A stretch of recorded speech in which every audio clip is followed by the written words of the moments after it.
Hello and welcome back to our channel. So today in this video we are going to learn about how you can do the word count in Google Docs. So without wasting much of our time, let's get straight into the video. So first of all you need to do is simply open a web browser of your preference and type in the URL www.docs.google.com. So once you do this, you need to simply open a project of your liking, or you can even start a new project as your wish. So once you select a project, all you need to do is simply tap in the tools option.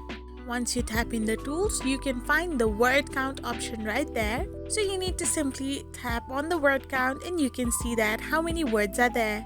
So other way to see your word count continuously as displayed, you just need to click on the tools option again and go to the word count and tick on the display word count while typing.